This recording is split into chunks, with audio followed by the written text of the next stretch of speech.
বাংলাদেশের হাতে গোনা 2-4-5 জন থাকতে হবে, আর সব রাজনীতিবিদ বেকার। টাকা কোথায়, চলে কিভাবে? চিফ জাস্টিস কেমনি ম্যাজিস্ট্রেটের কাঠগড়ায় দাঁড়ায় থাকে, তারপরে জামিনের জন্য হাইকোর্ট পর্যন্ত গেল। সমস্ত হাইকোর্টের বিচারপতিরা তো তার আন্ডারে ছিল 6 মাস 1 বছর আগেও। আপনি চক্ষু বন্ধ করে ভাবেন না, একজন প্রধান বিচারপতি এখন ম্যাজিস্ট্রেটের কাঠগড়ায় দাঁড়াইয়ে তারপরে জামিন চায়। নির্বাচন হোক না, এই নির্বাচন আপনি দেখেন না 6 মাস টিকে কিনা, টিকতে পারবে না। যারা তত্ত্বাবধায়ক সরকার ছিল বা এখন অন্তর্বর্তীকালীন সরকার চলছে, যদি আমি ভুল না করি এই পর্যন্ত 3বার হয়েছে আর কি। অন্তর্বর্তী সরকার 1বার আসছিল, আর তত্ত্বাবধায়ক 2বার। মানে আপনি মনে করেন যে 4বারে আসলে সবচাইতে ভালো সময় গেছে মানে নির্বাচিত সরকারের বাইরে? অফকোর্স ওই হিসাবে ভালো সময় গেছে, আমি বলবো। তার মানে এই না যে আমি নির্বাচন বিরোধী, এর মানে এই না আমি নির্বাচন চাই না। নির্বাচিত সরকারই ক্ষমতায় থাকবে, প্রত্যেকটা লোকের মাথায় রাখতে হবে। পৃথিবীর সব দেশেই এই রাজনীতিটা খুব জটিল, সব দেশে। আপনি যে উন্নত বিশ্ব দেখতেছেন না, ধরেন America, England, China, Italy, Japan, তারা যারা রাষ্ট্রীয় ক্ষমতায় থাকে তাদের কিন্তু কাউন্টার পার্ট যারা, তাদের সাথে কিন্তু লড়াই চলতে থাকে।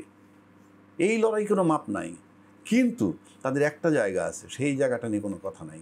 সেই জায়গাটা কি? আপনি জাপান যান, ইটালি যান, আমেরিকা যান, লন্ডন যান, কানাডা যান, প্রাসাদের কিন্তু রাজনীতির ষড়যন্ত্র চলে। অর্থাৎ প্রধানমন্ত্রী বদল হচ্ছে না, নির্বাচিত 5 বছর মেয়াদের ভিতরে 2-3বার করে বদল হচ্ছে। এতে কি হয়? জনগণ এটা টের পায় না, কারণ এটা রাষ্ট্রীয় লেভেল। কারণ জনগণের যান মাল এবং তার চলাফেরার স্বাধীনতা নিশ্চিত করে রাষ্ট্র সেই জায়গাটা তাদেরকে জনগণের লাইফের কোনো হ্যাম্পার হয় না। এই জন্য জনগণের এটা নিয়ে মাথা ব্যথা নাই। কিন্তু আমাদের দেশের রাজনীতিবিদদের পট পরিবর্তনে জনগণ সাফারার হয়।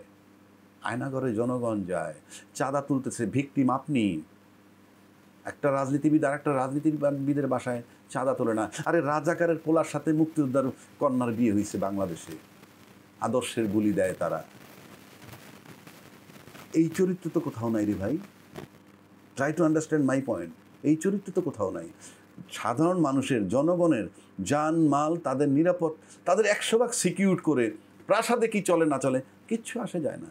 যেমন ধরুন, আমার এখানে 10টা কর্মচারী আছে, আমার এখানে 2জন পার্টনার আছে, 2জন পার্টনারের সাথে আমাদের লড়াই চলতেছে, কিন্তু কর্মচারী তার বেতন পাচ্ছে, কর্মচারী তার কাজ করছে ঠিক মতো, আমার অ্যাডমিনিস্ট্রেশন ঠিক আছে, মামলা মোকদ্দমা চলছে, সব ঠিক আছে, আদালতে লড়াইটা হচ্ছে আমার পার্টনারের সাথে আমার। মানে এতে অসুবিধা কি? আমার যে চেম্বারে তো কোনো ক্ষতি হবে না। রাষ্ট্রটা সেই রকম, বাট আমার রাষ্ট্র হচ্ছে জনগণকে শুধু লুট করে সব লোক। আপনি জনগণই কয়টা পুঁজি আপনাদের, তাদেরকে আপনারা চুষে খাবেন। জনগণের জন্য করছেন কি? আপনি রাজনীতি একটু কাশি লাগলে আপনি সিঙ্গাপুর যাচ্ছেন চিকিৎসা করতে, আপনার লজ্জা করে না? যে টাকা নিয়ে যাচ্ছেন সেটা চাঁদা তোলা টাকা নিয়ে আপনি সিঙ্গাপুরে চিকিৎসার জন্য যাচ্ছেন, আবার সিঙ্গাপুরে চিকিৎসা করেন, বাংলাদেশে ডাক্তার নাই। আর যার কাছ থেকে চাঁদাটা লুটেরা নিচ্ছে, মাঠ পর্যায়ের লোকের থেকে চাঁদাটা যে টপ লেভেল পর্যন্ত যায়, যেই মাঠ লেভেলের লোকের কাছ থেকে চাঁদা তুলতেছেন সে তো খেতে পারছে না।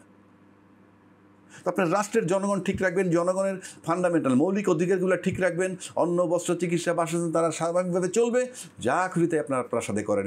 বাংলাদেশের রাজনীতিবিদদের কাছে লুট করার লোকই হলো বাংলাদেশের এই 18 কোটি লোক। তাদেরকে আপনি লুটিপুটে খাচ্ছেন। কই তাদেরকে তো আপনি এই যে সালমান এফ রহমান বলেন, আচ্ছা আপনি আসেন এস আলম, এই যে ব্যবসায়ীরা, বড় বড় ব্যবসায়ী ব্যাংকের থেকে 1000 কোটি টাকা নিয়ে যাচ্ছে, 1000 কোটি টাকা নিয়ে করতেছে কি? রাজনীতিবিদদেরকে দিয়ে তাদেরকে দামি গাড়ি দেয় এবং রাজনীতিবিদদের শেল্টারে তারা চলে যায়। ব্যাংকের টাকাটা নিয়ে গেল, আজকে 5টা ব্যাংক বন্ধ হতে যাচ্ছে, একীভূত করতেছে 5টা ব্যাংক। এই টাকাগুলো কারা নিছে?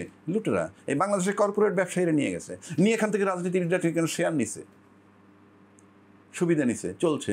কিন্তু যে লোকগুলো আমানত রাখছে তাদের অবস্থা কি? একটাবার রাষ্ট্র ভাবে না।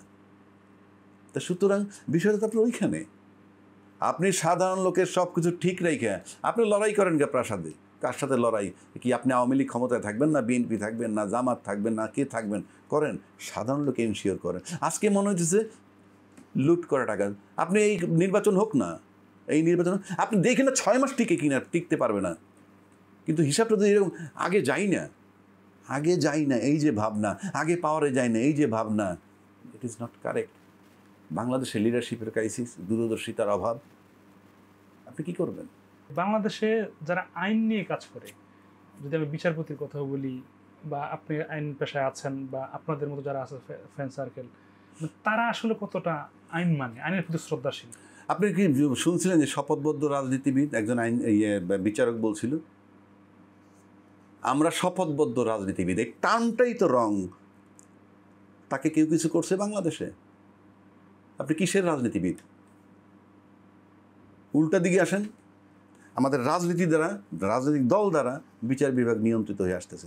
আপনি চক্ষু বন্ধ করে ভাবেন না, একজন প্রধান বিচারপতি এখন ম্যাজিস্ট্রেটের কাঠগড়ায় দাঁড়াইয়ে তারপরে জামিন চায়।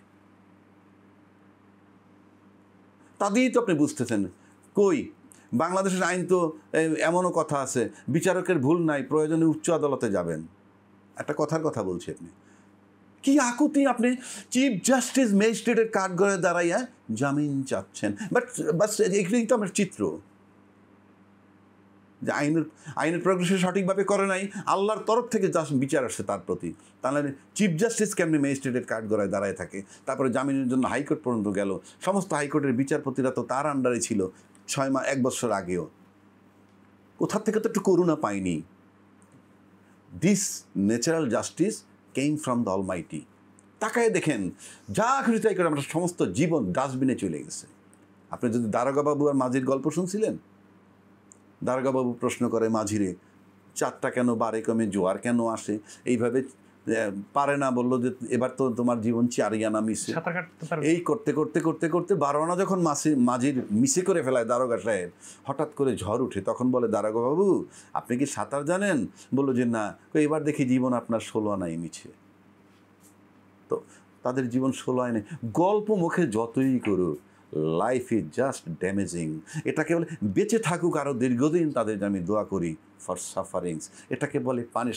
মরে গেলে তো safe. They are receiving the judgement from the almighty, যেটা তারা ইনজাস্টিস করছে তাদের কলম দিয়ে 18 কোটি লোকের প্রতি, সেটার খেসারত। তাদের করাই লোকে আসলে কে এই যে বিচারপতি করাই লোকে বড় কথা না তো। ইউ ক্যান, আপনি করতে চান, আপনার মোহ, জগতের মোহ। আপনি জগৎ যত নিজের সাথে জড়াবেন তত বেশি জটিলতায় পড়বেন, জগৎ যত মাইনাস করবেন তত আপনি শান্তিতে থাকবেন। এটা ভেরি সিম্পল। আপনি জগৎ বাড়াবেন, আপনার দুর্নীতিগ্রস্ত হবেন। সুতরাং আপনি জাগতিক মোহতে পড়ছেন। টোটাল দেশের সমস্ত রাজনীতিগুলো জাস্ট জাগতিক। আই ডু বিলিভ যে তারা পরকাল মুখে বলে ইত্যাদি, that they don't believe anything.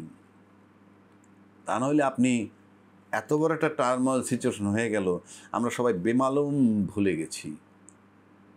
একটা জায়গায় আমরা আসতে পারি নাই, যে দলটা নির্বাচন করলেই ক্ষমতায় যাবে, আরও 2 বছর পর নির্বাচনের সেই ক্ষমতায় যাবে, তাদেরও ফার্ম ডিটারমিনেশন আমি দেখিনি যে না আগে বিচারটা হোক।